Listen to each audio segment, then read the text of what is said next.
Hey guys, welcome to R channel. So எல்லா அம்மாவுக்கும் இருக்க ஒரே ப்ராப்ளம், எந்த குழந்தைங்களுமே வெஜிடபிள்ஸ் சாப்பிடாது. எஸ்பெஷலி என் பசங்க இந்த பீட்ரூட், கேரட் இந்த மாதிரி ஐட்டம்னாலே பக்கத்துலேயே வரமாட்டாங்க. எப்போ பாரு ரைஸ், தாலோட ஆம்லெட், ரசமோட ஆம்லெட், இல்லைன்னா கேர்டு வச்சு ஆம்லெட். ஸோ என்ன ஒரு குழம்புனாலும் சரி, காரம் இல்லாத குழம்பு ஆம்லெட், இப்படி தான் ஊட்டுவாங்க. ஸோ இவங்களுக்கு எப்படி தான் இந்த வெஜிடபிள்ஸ்லாம் நம்ம கொடுக்குறது?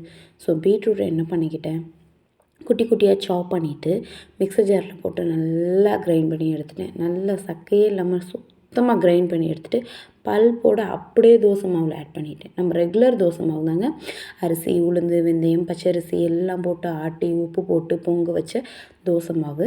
அதில் அப்படியே ஒரு ஃபுல் பீட்ரூட்டை சாப் பண்ணி நல்லா கிரைண்ட் பண்ணி அப்படியே சேர்த்துட்டு உப்பு மட்டும் செக் பண்ணிக்கோங்க.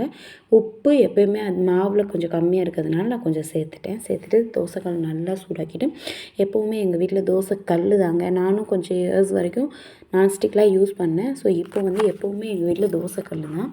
ஸோ எண்ணெய் ஊற்றி தண்ணியை தெளிச்சிட்டு நல்லா தொடச்ச பிறகு தோசை ஒரு 1.5 கரண்டி மாவு எடுத்து ஊற்றி எப்பயும் போல் தோசை வார்த்துட்டேன். ஸோ இதில் என்ன ஒரு ஸ்பெஷல்னால், நமக்கு பீட்ரூட் சேர்த்துட்டோம். So we are satisfied. And பசங்களுக்கு கலர்ஃபுல்லாக இருக்கும். ரெகுலராக சாப்பிட்ற தோசையை விட இது நல்லாவே கலர்ஃபுல்லான தோசை. பட் டேஸ்ட் வைஸ் பார்த்திங்கன்னா ரொம்ப பேடாலாம் எந்த ஒன்றுமே கிடையாதுங்க. ஆக்சுவலி சொல்லப்போனால் டேஸ்ட் வைஸு உங்களுக்கு அந்த புளிப்பு டேஸ்ட் இருந்தால் கூட இந்த பீட்ரூட் மிக்ஸ் பண்ண போது அந்த புளிப்பு எடுத்துகிட்டு தோசை ரொம்பவே டேஸ்டியாக தான் ஆக்சுவலி இருக்குது. நல்லெண்ணெய் போட்டு தோசை, எப்போவுமே எங்கள் வீட்டில் நல்லெண்ணெய் ஊற்றின தோசை தான். ஸோ நல்லெண்ணெய் ஊற்றும்போது தோசை வந்து நமக்கு ஹெல்த்தியாகவும் ஆகுது, அட் த சேம் டைம் டேஸ்டியாகவும் ஆகுது. ஸோ நல்லெண்ணெய் விட்டு பீட்ரூட் தோசை அஸ் யூஸ்வல். பசங்களுக்கு எப்பவும் பிடிச்சது கோகோனட் சட்னி தான்.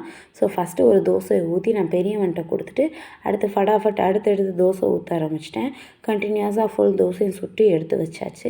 ஸோ இன்றைக்கி பிரேக்ஃபாஸ்ட் எங்கள் வீட்டில் beetroot pink dosa with coconut chutney. Okay, Tata, bye.